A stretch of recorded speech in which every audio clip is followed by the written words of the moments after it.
Chapter 3. A Texas Tomboy. As far back as I can remember, I played with boys rather than girls.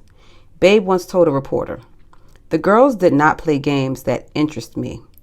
I preferred baseball, football, foot racing, and jumping with the boys to hopscotch and jacks and dolls, which were about the only things girls did.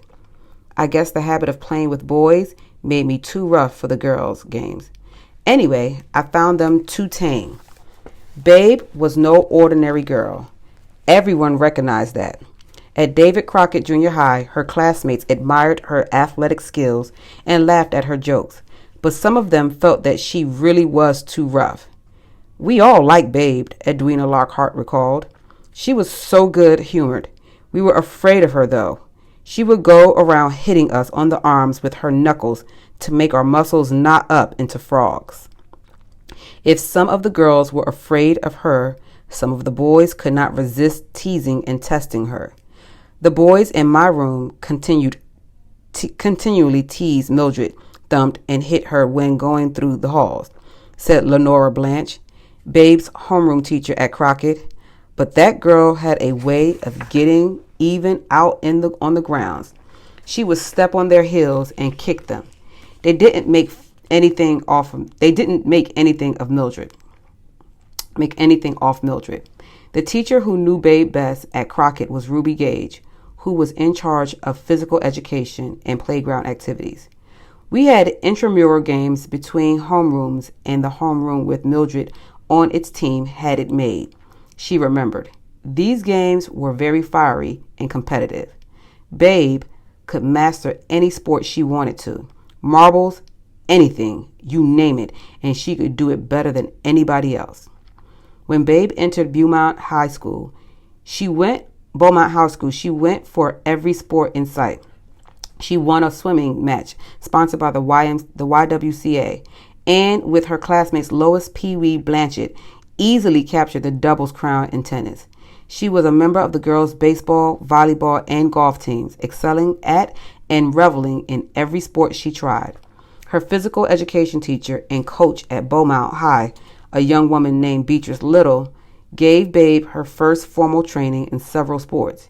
Years later, Little remembered Babe Didrikson as a superb natural athlete. I saw possibly 12,000 young women over those years, she said. I observed them closely, and I trained a lot of them to be fine athletes, but there was never anyone in all those thousands who was anything like Babe. I never again saw the likes of her. Babe was blessed with a body that was perfect. I can still remember how her muscles flowed as she walked. She had a neuromuscular coordination that is very, very rare.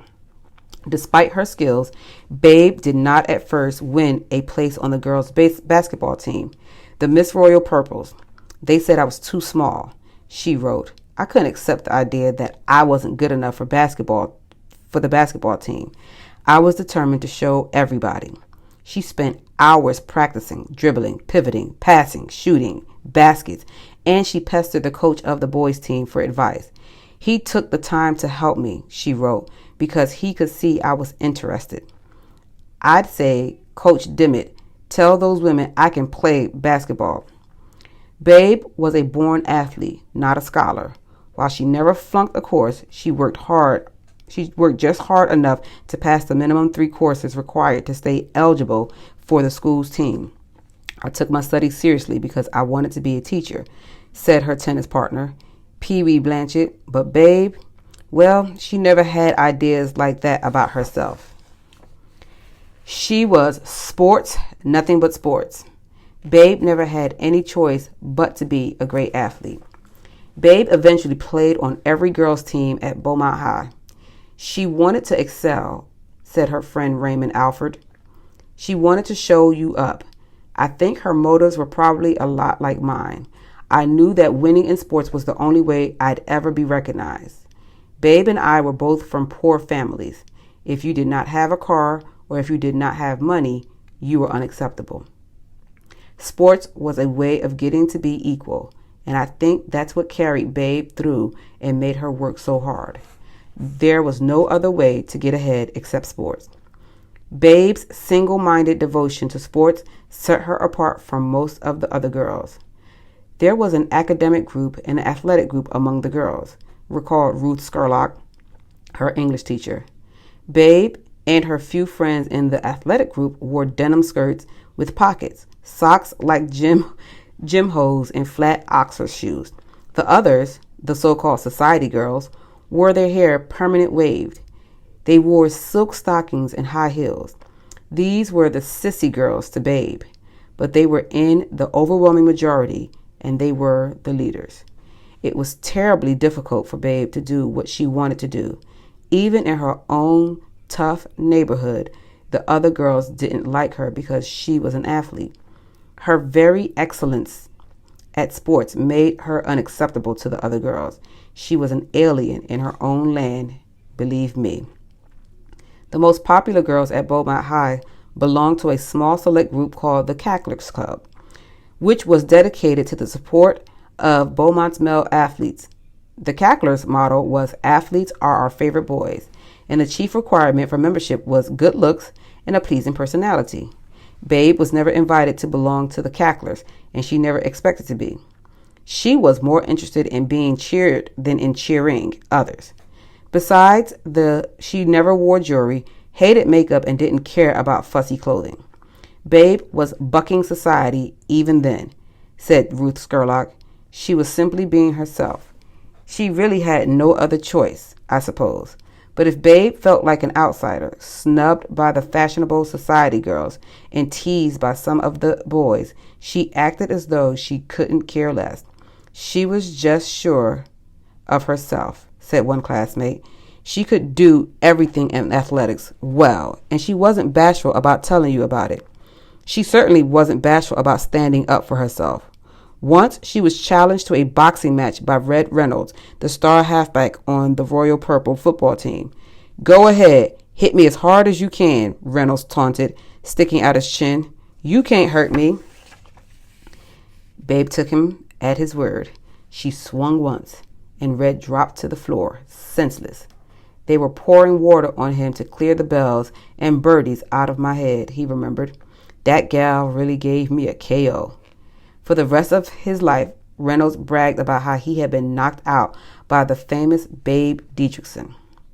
Babe loved pranks and practical jokes. Her cooking teacher remembered the time a big rat ran into the classroom. While everyone else fled shrieking to high places, Babe herded the rat into a corner with a broom and claimed that she had captured it in a box. She finally announced that the beast was gone. Then, as soon as everyone was back on the floor, she maneuvered the rat out of the corner where she had it corralled and started the panic all over again. Babe thought her joke was hilarious. She could be boisterous and rowdy at times, the rough and tumble type. As a classmate put it, you couldn't win an argument with Babe, another schoolmate recalled. She'd sure tell you off. But she was also a funny and entertaining girl, outgoing and down to earth, with a steadfast sense of loyalty to those who became her friends. The same young woman that threw punches also warmed hearts, wrote her biographer Susan E. Califf. One of Babe's best friends at Beaumont High was her fellow athlete and teammate, B. Smith. I liked her very much, B. remembered. She was friendly and she was confident and fun-loving. Babe was just unique. She was kind of cocky, it's true, but I guess she had every reason to be because as far as sports went, she was outstanding. Babe finally made the varsity basketball squad in her junior year. She played forward, and from her first game, she was the team's high scorer, fast and aggressive on the court. We were a terrific team, remembered Pee Wee Blanchett. The boys wouldn't admit it, but they liked the girls' team to play the same nights as they did because we brought such big crowds. The Miss Royal Purples didn't know what losing was. We never believed we'd ever lose, and we never did. As the Miss Royal Purples traveled around the state playing high school teams in other cities, sports writers began to take notice of Babe. Texas newspapers ran headlines like "Beaumont Girls Stars in Basketball Game" and "Beaumont Girls Stars Again." As a junior, Babe was named to both the All-City and All-State basketball squads. Early in 1930, Babe's team traveled to Houston, Texas to play the girls from Houston Heights High. Watching from the stand that rainy February evening was Colonel Melvin Jackson McCombs, manager of the women's athletic program at a big insurance company. McCombs was scouting for new players, and he could not take his eyes off of Babe Didrikson as the cocky, confident teenager scored 26 points, leading the Miss Royal Purples to victory in a state championship.